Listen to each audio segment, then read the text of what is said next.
na leero munzikirize mbabuuzeeko muli mutya mwebale byemikola. Ensonga ya leero tujja kwogera ku Honorable Mpunga.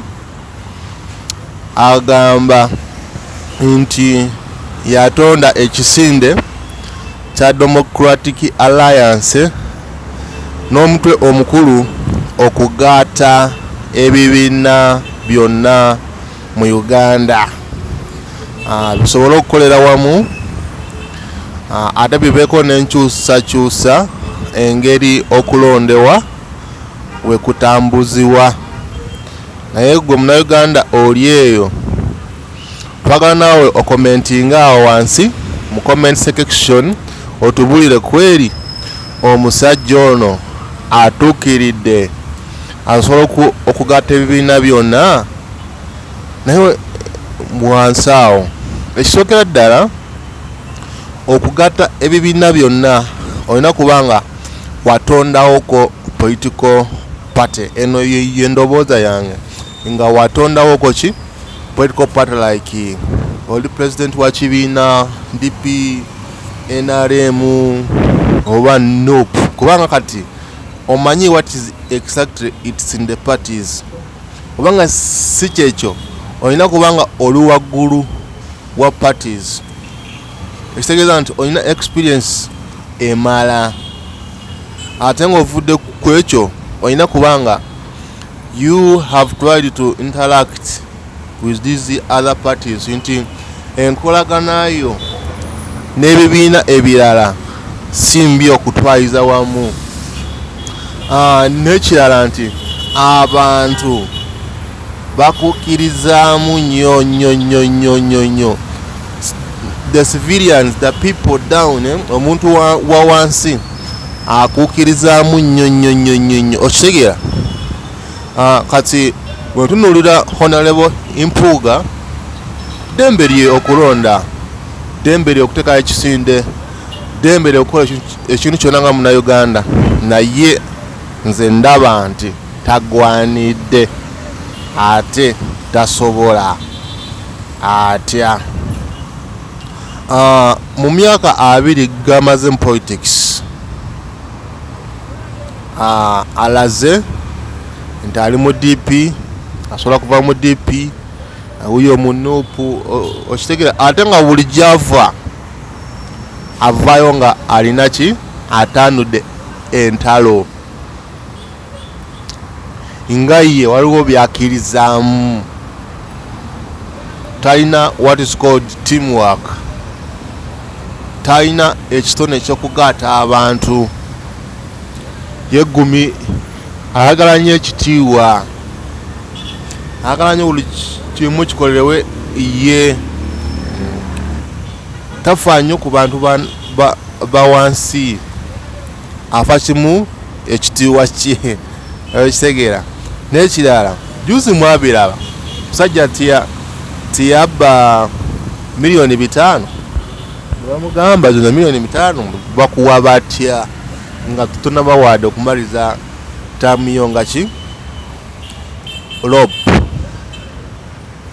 Nagamba mba gundi sente baziisa zaali mu parliamentary whatever, ate mwenyini nagenda mu court niyebaabirwa, ate n'amala n'afuna ensalo y'omusango nti agusinze. Imagine. So omuntu ng'oyo atali exemplary tasobola to unite parties at all. Nyekirala abantu kati bamuvoola, talina gy'asobola okutwala e Uganda mu maaso okusinziira ku bikolwa byabadde ng'akola. Abadde munupu naye nga ebikolwa byakola nga biyamba Museveni okusigala mu buyinza. Ate ali kujambo agamba begate parties zegate tufune kyenyi mu Uganda. So okyo tonaba kutegeera wano kikiriwa. Omusajja ono alinga waliwo kyagoba kubanga kati waba asucceedinze okugatta bino ebibiina byonna kitegeeza nti waliwo kyagenda okuleeta ekirala ekyo temunaba okutegeera. Bagezaako nnyo okulaba nti parliament yeronda president, naye nowabeerawo ebyogerewa bingi nto parliament eronda ntya president ate nga tukyali multi-party system. So ne bagamba nti parliament okulonda president at least waliwo kubanga waliwo correlation oba nti parties zino zonna zegaase ziri wamu. Kati ekyo kyali gezaako kupushinga by the way nti obanga umaze okwegatta as parties then ngende mu parliament mulonde president. Kakitegeera kati gwe wenna president wa kibiina kyonna obanga wegase or you are supporting that idea, manya nti oli kujjako Bannayuganda obuyinza obulonda president. Omusajja ono obanga omukozeko omusajja ono Honorable Mpunga obanga omukozeko analysis ennungi ogenda kulaba nti buli byonna byakola biyambako party eriko okusigala mu buyinza.